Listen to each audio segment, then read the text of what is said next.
অমল, অমল বাঁচাও আমাকে, আমাকে যে মেরে ফেললো অমল, অমল।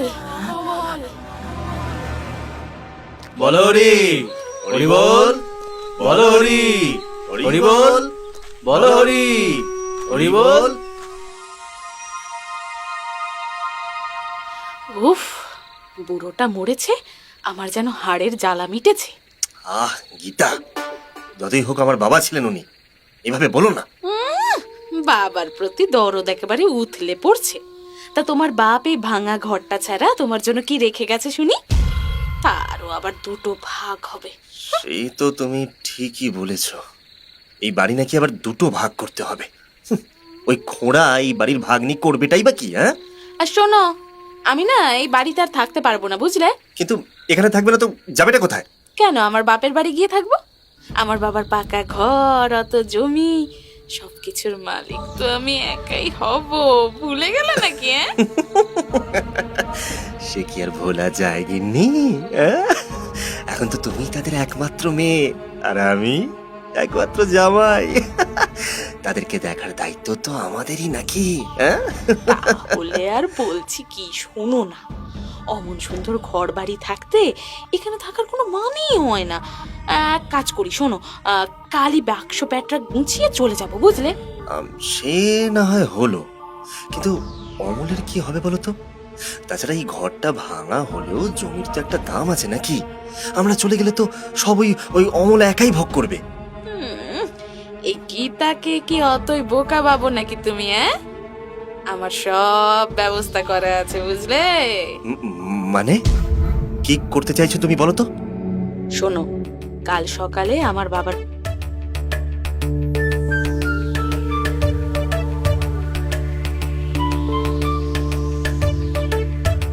সব কাজ করিয়ে নেবো আমি, বুঝলে? সত্যি গিন্নি, তোমার কোনো তুলনাই হয় না, এত বুদ্ধি তোমার মাথায়। হয়েছে হয়েছে, থাক, এবার শুয়ে পড়ো, কাল সকালে অনেক কাজ বাকি আছে।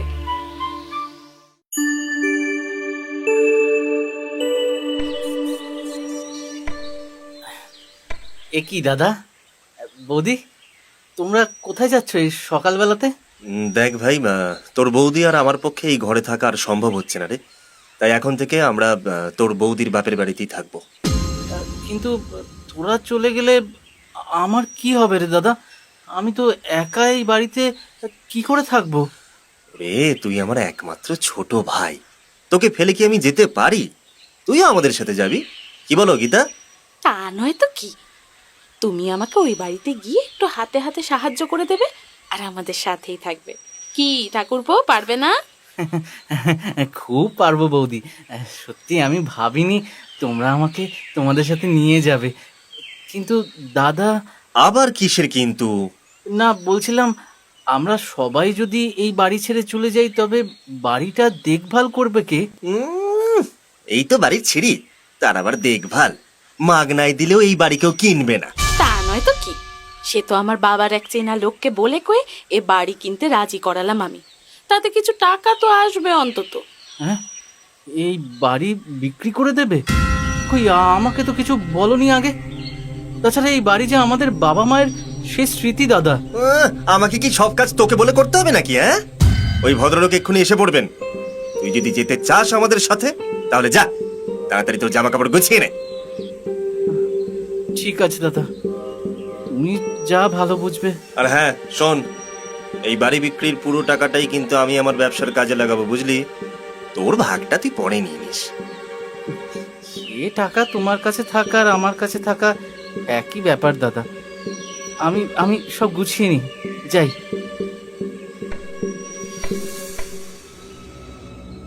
এরপর বিমল ওই ভিটে বাড়ি বিক্রি করে ভাই অমল ও স্ত্রী গীতাকে নিয়ে চলে আসে তার শ্বশুর বাড়িতে। সেখানে কিছুদিন পর, এই যে ঠাকুরপো, এখানে বসে আছো যে বড়, যাও বাজার থেকে 20 কেজি চাল আর 5 কেজি ডাল নিয়ে এসো। আমি?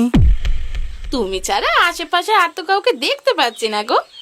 না, মানে আমি এই খোঁড়া পা নিয়ে অত ভারী জিনিস তুলে আনতে পারবো না বৌদি। হ্যাঁ, তা পারবে কেন? পারো তো শুধু আমাদের গাড়ির ওপর বসে 3 বেলা পেট পুড়ে ভালো মন্দ গিলতে। এইভাবে বলছো কেন বৌদি? আমি তো যতটা পারি মোটামুটি সব কাজই করে দিই। ভারী জিনিস বইতে একটু কষ্ট হয়, তাই আর কি। শোনো ঠাকুরপো, কষ্ট করলে কেষ্ট মেলে। কাজকর্ম করে যে 2 পয়সা কামাবে সে মুহূর্ত নেই, এটুকু তো করতেই হবে। বেশি কথা না বলে যা বলছি করো, যাও। গীতার কথা মতো অমল বাজার থেকে অনেক কষ্টে সেই ভারী জিনিসগুলো বয়ে বয়ে নিয়ে আসে। সেদিন রাতে আহ, কি ব্যথা করছে পাটা।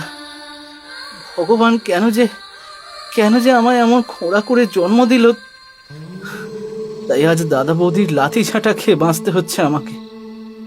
বাবাও চলে গেল, বাড়িটাও দাদা বিক্রি করে দিল, আমার আর নিজের কিচ্ছু রইল না।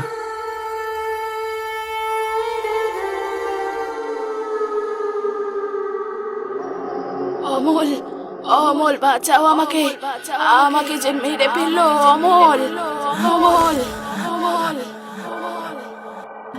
আরে কে যেন নাম ধরে ডাকলো মনে হলো না? কারো কোনো বিপদ হলো নাকি? দেখি তো একবার বাইরে গিয়ে।